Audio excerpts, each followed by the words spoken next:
Hello good morning students. Insurance में हम कर रहे थे मरीन इंश्योरेंस, जिसमें हमने काफ़ी सारे इसके टॉपिक्स कवर भी कर लिए। वैसे भी जो टॉपिक्स हैं एक दूसरे से बहुत रिलेटेड हैं, काफ़ी कुछ सेम है, बस सेक्शंस अलग अलग आ जाते हैं। थोड़ा बहुत ही प्रीमियम वगैरह को लेके थोड़ा बहुत डिफरेंस है। अब जो नेक्स्ट टॉपिक है आपका रिटर्न ऑफ प्रीमियम, उसने क्या कहा है कि रिटर्न्स को लेकर भी काफ़ी सारे वेरियस टाइप ऑफ प्रोविज़न जो हैं रिटर्न्स को लेकर किए जाते हैं। उनमें कौन कौन से प्रोविज़न्स हैं, जैसे इन्फोर्समेंट ऑफ द रिटर्न है सेक्शन 82। वो कहता है where the premium declare to be returnable under the act. इस एक्ट के अंदर जो प्रीमियम है जितना डिक्लेयर किया जाता है उसको रिटर्न करने का भी प्रोविज़न सेक्शन 82 में है। वो कहता है it may be recovered bye the assured from the insurer if already paid. अगर आपने ऑलरेडी पे कर दिया है तो वो आप रिकवरी कर सकते हैं उसकी। और दूसरा वो कहता है it may be retained by the assured if unpaid. अगर आपने अनपेड नहीं किया है, अनपेड है आपका अमाउंट, तब भी आप क्या कर सकते हैं, रिटेन कर सकते हैं। दूसरा वो कहता है रिटर्न बाय द एग्रीमेंट। अगर आपका सेक्शन 83 में कोई भी एग्रीमेंट है और उसके अंडर अगर पॉलिसी में ऐसा है कि आप प्रीमियम को रिटर्न करेंगे तो वो भी आपका रिटर्न होगा। वो कहता है if the policy contain that amount of premium shall be return. अगर पॉलिसी में ऐसा लिखा गया है कि ये हैपनिंग होने पर या ये इवेंट होने पर या ऐसा हो जाने पर आप प्रीमियम को रिटर्न करेंगे तो वो प्रीमियम शैल बी रिटर्न किया जाता है, मीन वो प्रीमियम रिटर्न होगा। एंड वो कहता है the proportionate of the amount of premiums to be return to the assured. तो एश्योर्ड को वो प्रपोर्शनेट अमाउंट आपकी प्रीमियम की अमाउंट जो है वो रिटर्न करनी पड़ती है। तीसरा वो कहता है return for the future of consideration. जो आपका कंसिडरेशन है प्रीमियम का, मीन जो section say that the premium is return from the failure of the consideration.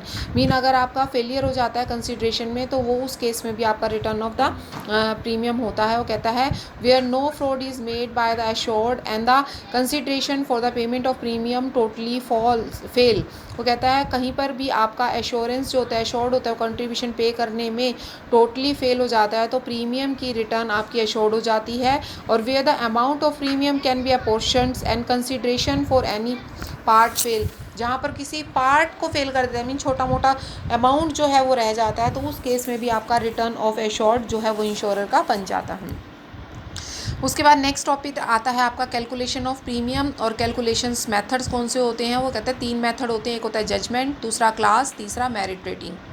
वो कहता है जजमेंट रेटिंग पर वो कहता है इस मेथड में वो कहता है यूज़ किया जाता है when the potential loss can not be easily determined due to the varied factor. बहुत सारे फैक्टर्स होने की वजह से जब आप रिस्क को, जो लॉस है उसको आप डिटरमाइन नहीं कर पाते, कैलकुलेट नहीं कर पाते, उस केस में आपका अंडर राइटर जो है वो इवेलुएट करता है each explorer individually on the basis of the past experience और no statistic can be use due to the complexity of the factors. इसमें कोई भी पुराना डाटा नहीं लिया जाता, जो करंट डाटा होता है उसके बेसिस पर जो इवेलुएटर्स होता है वो एक्सप्लोरर जो होता है वो इंडिविजुअली इसको सॉल्व करता है इस प्रॉब्लम को। दूसरा होता है क्लास रेटिंग। उसमें आपकी क्लास रेटिंग में 2 रेटिंग होती है, एक होती है प्योर प्रीमियम, एक होता है लॉस रेशो।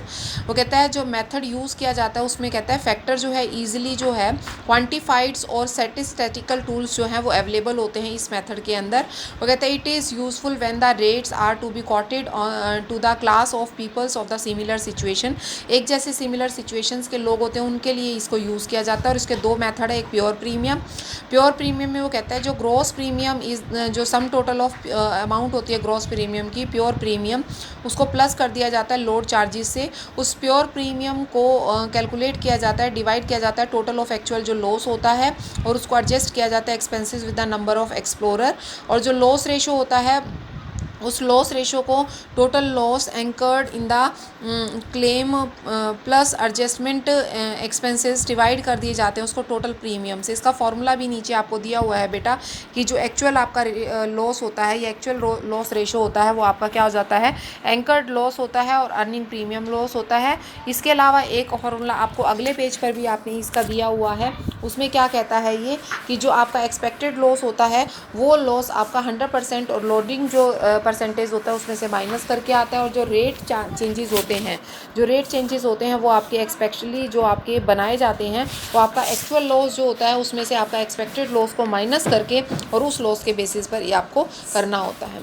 उसके बाद आपका थर्ड जो कैलकुलेशन मेथड आता है वो कौन सा मेथड आता है, वो आपका इस तरीके से आता है कि तो कहता है जो मेरिट रेटिंग है वो कहता है basic of the premium under this method जो क्लास ऑफ रेटिंग है वो प्रीमियम एडजस्ट किया जाता है according to the individual customer profits या प्रोफाइल जो भी पास्ट जो क्लेम होते हैं उनके बेसिस पर कस्टमर्स के प्रोफाइल्स को देखते हुए किया जाता है और इसको सब क्लासीफाइड भी किया जाता है according to the schedule rating और एक्सपीरियंस रेटिंग के बेसिस पर। जो शेड्यूल रेटिंग और प्रीमियम होता है उसको एडजस्ट किया जाता है on the basis of loss explorer जितना भी होता है या एक्सपीरियंस रेटिंग के बेसिस पर और प्रीवियस 3 सालों के एवरेज लॉसेस को लेकर उसके बेसिस पर आप प्रीमियम या मेरिट रेटिंग को करते हैं। उसके बाद नेक्स्ट आता है आपका डबल इंश्योरेंस। डबल इंश्योरेंस क्या होता है? When the risk is same मतलब जब when the same risk is anchored by two overlapping of the individual policy mean एक मतलब दो रिस्क को एक इंडिविजुअल पॉलिसी जब कवर करती है then it is called the double insurance and it is allowed under law के according इसको अलाउ भी किया जाता है। और जो इंश्योर्ड जो होता है क्लेम करता है अमाउंट को both the insurer for the either to be insurer mean वो दोनों अमाउंट्स को क्लेम कर सकता है but the amount of claim can not be exceed by actual जो लॉस होता है उससे ज़्यादा नहीं हो सकती मीन ऐसा हो सकता है 50-50 40-60 इस तरह से वो क्लेम कर सकता है दोनों इंश्योरर से। वो कहता है जो इंश्योरर जो होता है उस लॉस को proportionately as per the section 34 of the marine insurance act 1963 के अकॉर्डिंग जो है वो डबल इंश्योरेंस जो होता है उस केस में इंश्योरेंस जो कॉन्ट्रैक्ट तैयार किया जाता है उसके अकॉर्डिंग उसको प्रोपोर्शनेटली कर लिया जाता है। और एज पर दिस प्रोविज़न जो एश्योर्ड होता है वो मल्टीपल इंश्योरेंस कॉन्ट्रैक्ट और मल्टीपल इंश्योरेंस पॉलिसीज़ जो होती हैं सेम एडवेंचर्स और इंटरेस्ट जो होता है उसको आप डिफरेंट इंश्योरर से चार्ज कर सकते हैं। इफ़ द अगर आपका इंश्योरर जो होता है वो मल्टीपल पॉलिसीज़ लेता है तो जो उसको सम ऑफ द प्रीमियम पे करना पड़ता है वो भी उसको उसी हिसाब से पे करना पड़ता है जैसे कि उनकी पॉलिसी में कॉन्ट्रैक्ट में होता है। वो कहता है in the case of over insured और द डबल इंश्योरर के केस में क्या करना पड़ता है?